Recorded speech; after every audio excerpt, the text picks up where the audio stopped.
¿Vieron la calidad de música que tenemos? Gracias al Señor. Algunos me dirán, pero las canciones ni las conocemos, las vamos a aprender. Pero estamos cantando canciones que no cantábamos y eso es un progreso. ¿Está conmigo? Ahora mire eso, el título del tema de hoy. ¿No está bonito? Dios bendiga a la gente que nos está aportando, ¿amén? Dios bendiga a la gente que está trabajando en esta iglesia. Por ahora vamos a seguir usando el PowerPoint del pastor, pero creo, según me han dicho en el Ministerio de Astronautas y Cibernéticos de la iglesia, que muy pronto ya vamos a tener las divisiones del sermón y el tema en pantalla para ustedes. Inclusive es posible que ya la próxima semana tengamos hasta los versículos bíblicos que uso en pantalla. Denle un aplauso al Señor por esto. Somos una iglesia tremenda.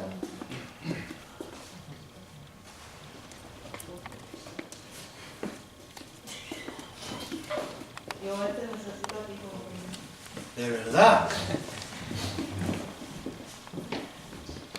Ok. Vamos a comprarle a los hermanos. ¿Hay mucho para comprar? Se vienen muchos billetes. Eso pues, tienes razón. Hay muchos billetes, no puede contar los billetes. ¿Qué le voy a decir algo? Le vamos a comprar a los hermanos un comunicador interno porque hablen mucho. Yo te necesito cada cuatro. Sí, porque se queda. Ok. Vamos a... Sorry. No se me puede quitar lo chileno, ¿ok?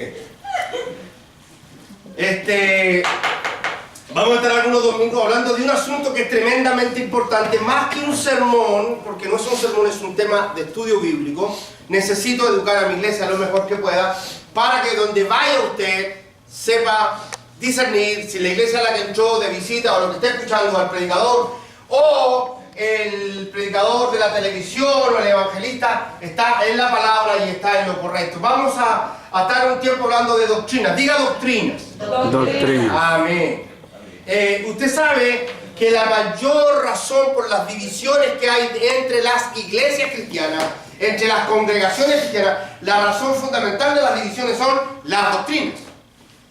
Tú te encuentras con un hermano de la iglesia de allá, de la iglesia de allá, de la iglesia de allá, y te dice: no me gusta esa iglesia porque tiene una doctrina extraña. No voy allá porque es una doctrina diferente. No me gusta la doctrina del pastor Miguel. De hecho, yo llevaba muy poco tiempo aquí, en 2014, predicando, cuando una pastora hermana en Cristo, a la que amo con todo mi corazón, dijo que yo era el 666.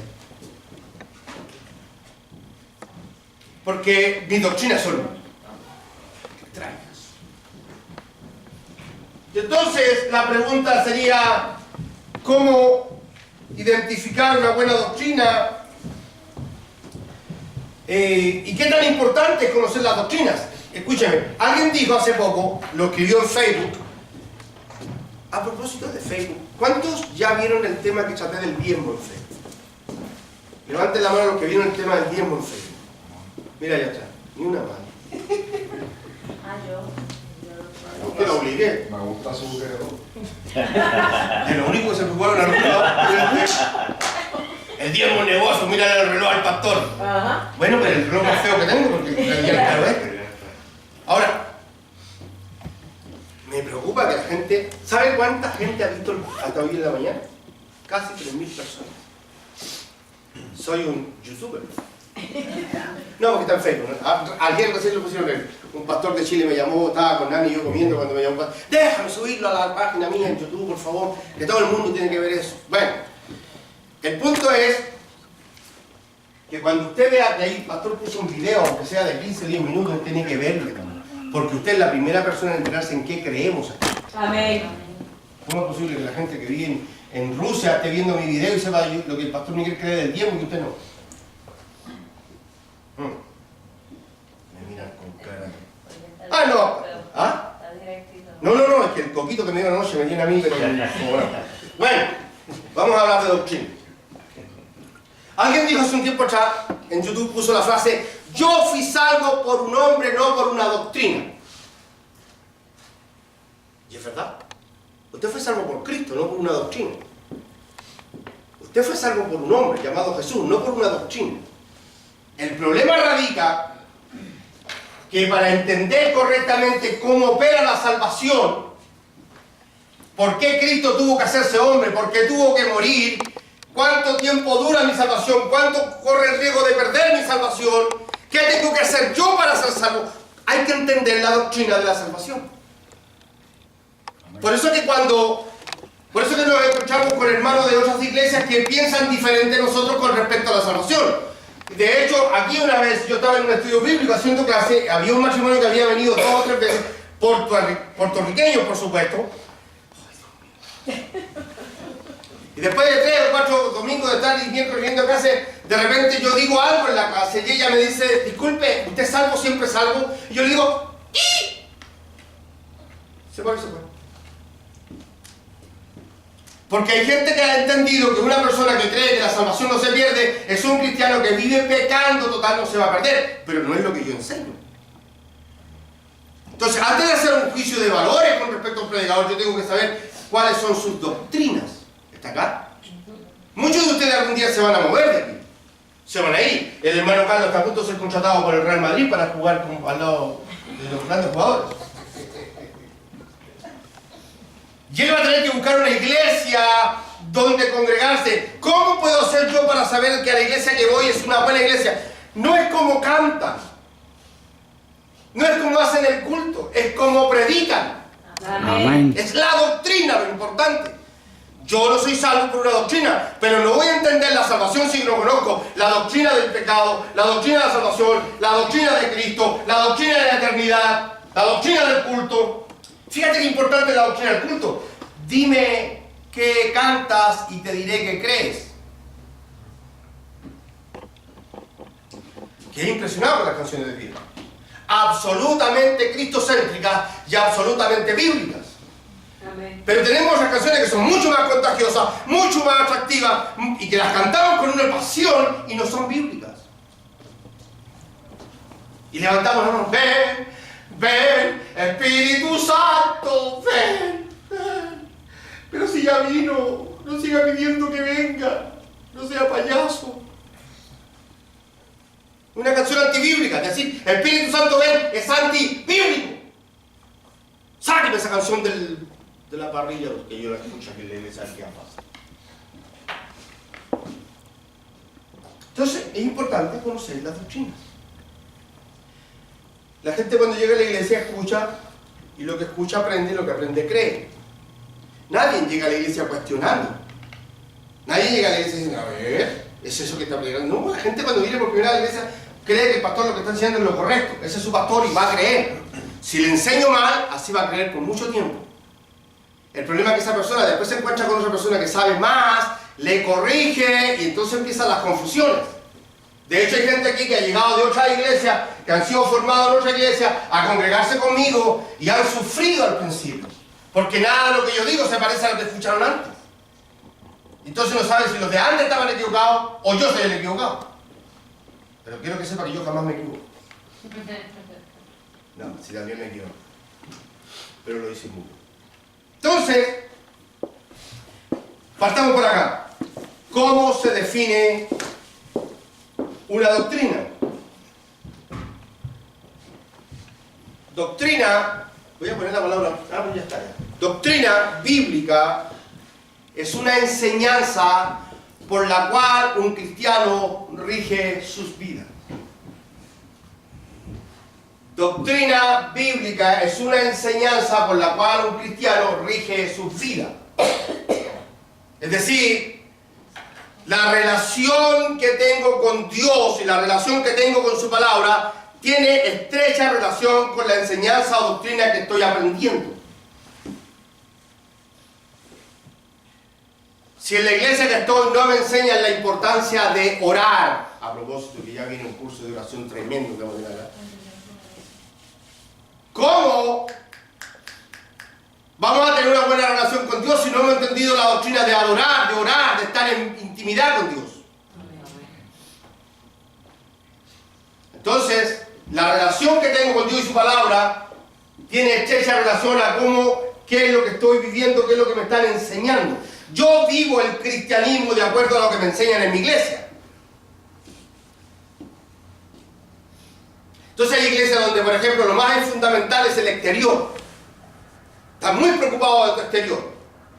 Si te conviertes al cristianismo y empiezas a venir a la iglesia la segunda o tercera semana que viene, ya te dicen de que largo tiene que ser tu falda.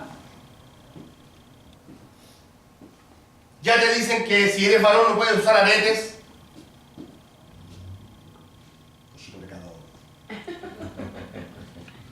Que si eres morena no te puedes pintar el pelo rubio, penita. La doctrina del pelo. Yo entonces la pregunta que hacemos, ¿y eso es doctrina? Bueno, eso es lo que te enseñan ahí. El problema es si lo que me están enseñando es bíblico o solamente la opinión personal del pastor de la iglesia. ¿Me sigue acá? Por eso que es fundamental. Por eso que es fundamental. Entonces, doctrina bíblica es una enseñanza por la cual el cristiano o el creyente vive su vida en relación con Dios y su palabra.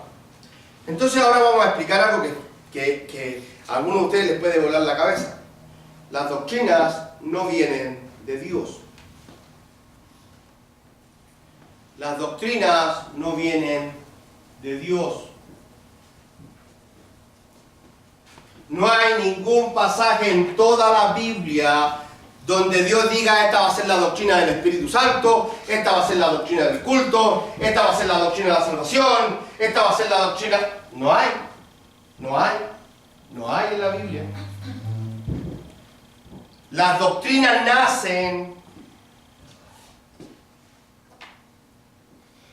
cuando un creyente como usted o yo queremos explicarle a la gente por qué creemos lo que creemos, por qué decimos lo que decimos, por qué vivimos lo que vivimos. Cada vez que un creyente quiere dar explicaciones de su fe, cada vez que un creyente quiere dar explicaciones de lo que cree, comienzan a establecerse doctrinas. ¿Alguien me está siguiendo con la idea?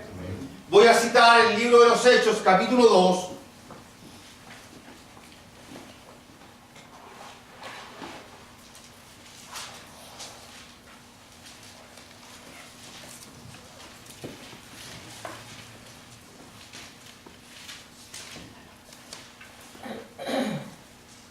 Capítulo 2, verso 14. Ay, ya está en pantalla. ¡Gloria a Dios! Ay, estamos rápido. Mire, esto no significa que usted no traiga su Biblia, porque usted tiene que traer su Biblia y hacer anotaciones en ella. Capítulo 2, verso 14. Entonces Pedro, con los 11, se puso en pie y dijo a voz en cuello: compatriotas judíos y todos ustedes que están en Jerusalén, déjenme explicarles lo que sucede. Presten atención a lo que voy a decir. Estos no están borrachos como se supone, apenas son las 9 de la mañana. En realidad lo que pasa es lo que anunció el profeta Joel. Sucederá que en los últimos días, dice Dios, derramaré mi espíritu sobre todo el género humano, y los hijos y las hijas de ustedes profetizarán, tendrán visiones los jóvenes y sueños los ancianos. En esos días derramaré mi espíritu aún sobre mis siervos y mis siervas. Déjelo hasta ahí por ahora. Deje poner el pasaje en su contexto, por favor. Déjeme poner el pasaje en su contexto. Jesús resucitó y durante 40 días estuvo con los discípulos dándole pruebas indubitables de que Él había muerto y que había resucitado. 40 días, comió con ellos, le mostró las heridas. Jesús demostró que había resucitado. Se le apareció aproximadamente a 500 discípulos. Cuando termina los 40 días y tiene que irse a su estado de gloria, que algunos le llaman cielo, Jesús le dice a sus discípulos: no se muevan de Jerusalén, quédense en Jerusalén para que puedan recibir la promesa del Padre que alguna vez escucharon que yo les dije. ¿Qué promesa? De que serían llenos del Espíritu Santo. Los discípulos se fueron hasta Jerusalén a una casa de 2 pisos. Las casas en ese tiempo tenían unas azoteas grandes, unas terrazas donde la gente a veces inclusive sembraba. Y en esa casa de azotea alta estaban en el segundo piso orando. Ahí estaban. Ahora quiero hacer un paréntesis. Cuando Jesús se despide de los discípulos, en el Monte de los Olivos habían más de 500 personas. Cuando llega el día de Pentecostés, solo quedaban 120. ¿Por qué será que la iglesia siempre tiende a desgranarse?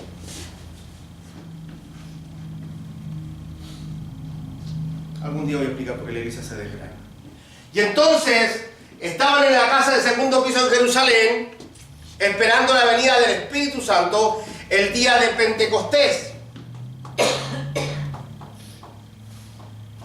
¿Alguien sabe lo que significa día de Pentecostés? Tú no digas nada. Pentecostés es un número en realidad. Fiesta agrícola de los 50 días. 50 días después de la Pascua. 50 días después de la Pascua se tomaban las gavillas de trigo que se habían cosechado, se llevaban al templo y se sacudían para darle gracias a Dios por la cosecha de ese año. A las fiestas religiosas importantes venían a Jerusalén todos los judíos que estuvieran en cualquier parte del planeta. La diáspora. ¿Está acá? Muchos de esos judíos llevaban tantos años en otros países que ya hablaban en otras lenguas, inclusive algunos habían nacido en esos países. Entonces hablaban en otro idioma. Es como si la fiesta fuera, no sé, que la fiesta religiosa fuera en Santiago de Chile y todos los chilenos que están en distintas partes del mundo hace muchos años fueran cada año a esa fiesta a celebrar. Llegarían sus hijos hablando en otros idiomas. Lo que ocurre es que cuando estos judíos que venían de otras partes del mundo entran a Jerusalén, escuchan que en la casa de segundo piso habían 120 personas aproximadamente hablando en el idioma de ellos, los que venían entrando. Y entonces esta gente se asombra y dice, ¿cómo es posible que estos campesinos, estos galileos, estos jíbaros, estén hablando en idiomas? Son unos incultos. Son gente humilde. ¿De dónde sacaron college? ¿Cómo pueden estar hablando en nuestro idioma? Se asombran. Y algunos, de manera burlesca, dice, están borrachos.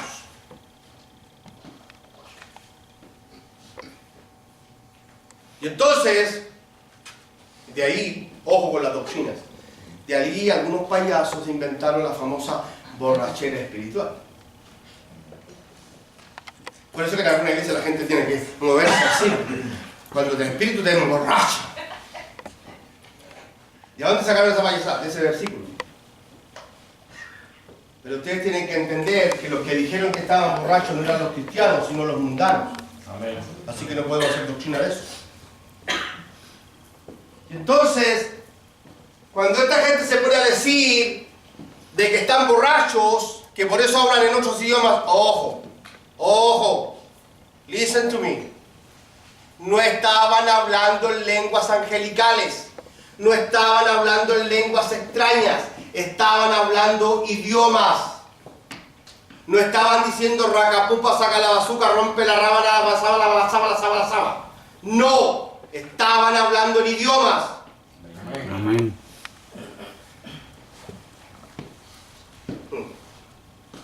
Entonces la gente dice, están borrachos. Y dice el texto que acabamos de leer, que Pedro se pone en pie, y cuando Pedro se pone en pie, los otros 11 se paran detrás. ¿Cuántos son? No, porque había que respaldar al jefe. Y Pedro dice que alza la voz, dice Lucas que tuvo que gritar. Lucas era médico, entonces se preocupa de esos detalles, dice, tuvo que alzar la voz y gritar, era mucha la gente y mucho el ruido. Y le dice, los que vienen entrando, escuchen. Porque a veces uno para poder entregar el mensaje tiene que alzar la voz para que la gente deje de distraerse. Alabado sea el Señor. Les voy a explicar lo que está ocurriendo. Entonces comienza una explicación. El problema radica que la explicación que Pedro da, Pedro la soporta sobre un pasaje bíblico del Antiguo Pacto. Es decir, Pedro le comienza a colocar base bíblica a su explicación. ¿Alguien me está entendiendo lo que hago? Cuando alguien le da explicaciones a otro de lo que cree y le pone base bíblica, está estableciendo una doctrina. Pedro le dice, señores, déjenme explicarles, esto no es tan borracho como ustedes piensan. Primero, son las 9 de la mañana. Hoy día es el día de Pentecostés, y el día de Pentecostés los judíos ayunamos hasta las 10. Así que no hemos bebido ni leche ni vino. No estamos borrachos. Lo que pasa exactamente es que se está cumpliendo lo que dijo el profeta Joel hace 600 años, que el Señor un día derramaría de su espíritu sobre todo género humano. Pedro comenzó a explicar lo que está ocurriendo, dándole base bíblica y comienza a establecer una doctrina. De ahí en adelante, toda la iglesia y todos los creyentes recuerdan y entienden el Pentecostés como el cumplimiento de la profecía de Joel 2:28. ¿Entendió la explicación? Los que entendieron digan amén. Amén. Los que no se lo escribo cuando termine.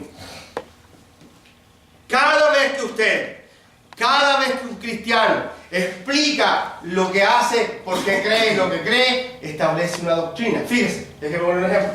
La hermana Nani está de cumpleaños, por ejemplo. Un ejemplo. Cumple 35. Todavía no, ¿no? 33. Invita a todos sus amigos y parientes no cristianos a su casa. Y en la mitad de la cena, el primo desubicado, porque siempre hay un primo desubicado, dice: oye, ¿tú todavía vas a tu iglesia? Y ella dice: sí. ¿Y todavía mantienes al vago de tu pastor con los diezmos? Y ella dice: sí. Y entonces la otra prima dice: ¿cómo es eso del diezmo? Yo encuentro que es una sinvergüenzura. ¿Cómo es? Y ella dice: mira, te voy a explicar. La Biblia dice, y cuando Nani dice la Biblia dice, ya le está poniendo base bíblica a la explicación. Amén. Amén. Que taca, taca, taca, que taca, taca, taca, que taca, taca, taca, porque dice Crónica, porque dice Corintios, porque dijo Pablo, porque dijo Pedro. Y cuando empezamos a juntar los textos bíblicos para darle soporte a lo que yo creo o lo que yo practico, estoy estableciendo una doctrina. Ahora, el problema radica acá, que si ella le explicaron mal la doctrina del tiempo, seguro que también la va a explicar mal. Es decir, puede que tenga una doctrina errada, pero ella está parada sobre lo que le enseñaron. Bueno o malo, está parada sobre lo que le enseñaron. ¿Me sigue con la idea? Ok. Porque es fundamental que usted entienda que cada vez que explicamos, entonces cuando el pastor Miguel se sube los domingos a explicar cosas bíblicas, está estableciendo doctrinas. Cuando los miércoles hacemos estudio bíblico, estamos estableciendo doctrinas. A mí me llama la atención, hace años atrás yo tuve la oportunidad de fundar una asociación de pastores hispanos en Carolina del Norte. Se llamaba UPEC, Unidad de Pastores del Este de las Carolinas, porque después se nos agregaron pastores de Sur Carolina. Era un movimiento tremendo. Y lo que tratábamos era hacer confraternidad, unirnos, hacer el servicio unido, ganar mucha gente para Cristo, no importa que se fuera. El problema es que cuando trataban de un pastor de invitar a otro a su iglesia, lo primero que decía es: yo te invito a predicar, pero no hables de doctrinas.